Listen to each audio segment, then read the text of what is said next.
লতিফিয়া দারুল কিরাত সমিতির 2024 সালের খামিজ প্রথম বর্ষের পরীক্ষায় বরক উপত্যকার মধ্যে তৃতীয় স্থান অর্জন করেছেন হাইলাকান্দি টাইটেল মাদ্রাসার প্রাক্তন অধ্যক্ষ শাইকুল হাজি হযরত মাওলানা আব্দুল জব্বার বিলপারি রহমাতুল্লাহির নাতি নাফিসুল করিম তালুকদার। তিনি লতিফিয়া দারুল কিরাতের 2024 সালের খাসিম প্রথম বর্ষের পরীক্ষায় কোরআন শরীফে প্রথম স্থান দখল করেছেন এবং তাজবিদে তৃতীয় স্থান দখল করেছেন। তার এই কৃতিত্বে হাইলাকান্দি তথা গোটা বেলপাড় এলাকায় আনন্দের জোয়ার বইছে। আজ এক সংক্ষিপ্ত অনুষ্ঠানের মাধ্যমে বেলপাড় যুব সমাজের উদ্যোগে নাফিসুল করিম তালুকদারকে সংবর্ধনা দেওয়া হয়েছে।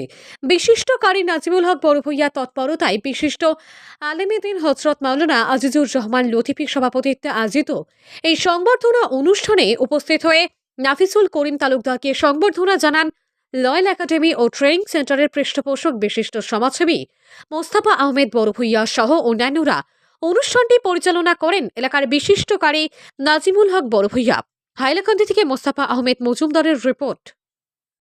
ছোট সাহেব কিবলা আল্লামা হুসামুদ্দিন চৌধুরী ফুলতুলি সাহেব কিবলার ছোট সাহেবজাদা তান বর্ণনা অনুযায়ী গত বছর দারুল কিরাতর অর্থাৎ 2024 ইংরেজির রমজান শরীফ হাজার যে দারুল কিরাত 24 তো এখনও চলে, শেষ হওয়ার পথে।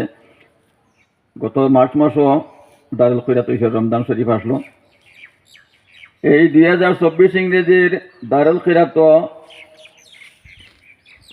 কিরাতর অধীনে 10 লক্ষর অধিক ছাত্রছাত্রী হলে পড়াশোনা করছেন। এর মধ্যে আমরা ইন্ডিয়ার সংখ্যাও বিভিন্ন এই 10 লক্ষর মধ্যে সামিল আছে আর।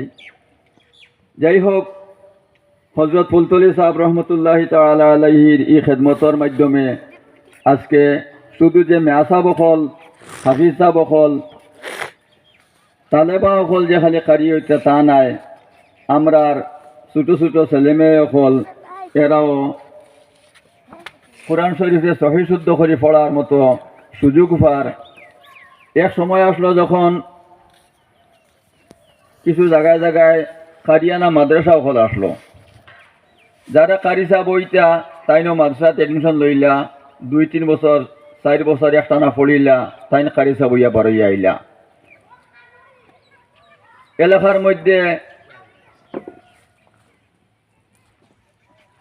কারিসা বখল খুব কম পাওয়া যাইত, কিন্তু হযরত ফুলতলি সাহেব রহমতুল্লাহি তাআলা আলাইহির ই খেদমতর কারণে আজকে কারিসা বখলর অভাব নাই। আর কারি সাহেব হইতে সময় যে খালি আইন মেয়া সাহেব কি হাফিজ সাহেব হইতে তা নাই।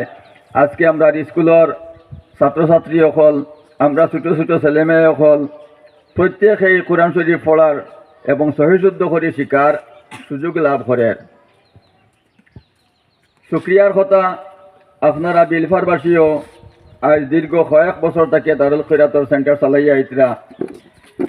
আমি আশা রাখমু কোরআন শরীফের খেদমত ভবিষ্যৎ দিনেও আপনারা জারি রাখবা, যাতে আমরা ভবিষ্যৎ প্রজন্ম অন্তত সহিশুদ্ধ করে কোরআন শরীফ শিখতে পারেন। কোরআন শরীফ সহিশুদ্ধ করে শিকার আমরা প্রয়োজন কি, কোন প্রয়োজনে আমরা কোরআন শরীফ সহিশুদ্ধ করে শিখতাম বলে প্রথম কথা এটা হলো কি, কারণ আল্লাহর কালাম খান যে আমি সহিশুদ্ধ করে শিখলাম। দ্বিতীয় এটা হলো গিয়া আপনার আমার মুসলমান হিসাবে প্রত্যেকে নমাজ পড়া লাগে।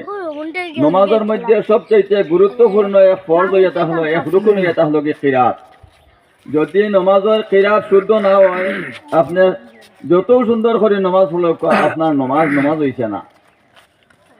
আপনি যত সুন্দর করে রুকু হরকা সজদা হরকা অন্যান্য তসবিহ তাহলিল হরকা, কিন্তু কিরাত যদি আপনার গলত হয়ে যায়, কিরাত যদি ভুল হয়ে যায়, তাহলে আপনার এই নমাজ শুদ্ধ হইছে না। এই নমাজের সব আপনি হাসিল করতে পারতেন না, লাভ করতে পারতেন না। যার কারণে আমরা প্রত্যেকে কোরআন শরীফে সহিশুদ্ধ করে শিক্ষা দরকার। আমি বরং আরও ধর্মু রমজান শরীফ যখন সকালে এবং বিকালে মসজিদের মধ্যে মস্ক হইয়া থাকে, আমরা যে সমস্ত মা বইন ফল বাড়ি করে আসেন, আপনারাও ওই সময় সামান্য সময় লাগিয়ে আধা ঘন্টা, সকালে আধা ঘন্টা হয়, বিকালে আধা ঘন্টা হয়, ও আধা ঘন্টা সময় আপনি তোরা অবসর করকুয়া, ওই সময় আপনিও কোরআন শরীফ সামনে লিয়া বকুয়া, মসজিদের মাইকও মস্ক হইব, আপনিও তাকে সঠিক কুয়া। দেখবা ও মসজিদের মাইক আম মস্ক সরি কইয়া আপনার পড়াও শুদ্ধ হয়ে যাইব। গতিকে আমি আমার উপস্থিত সব এবং এলাকাবাসী প্রত্যেকের খেদমত আরজ করমু আপনারা কোরআন শরীফের খেদমতর বাই আরও মনোযোগী কুয়া কোরআন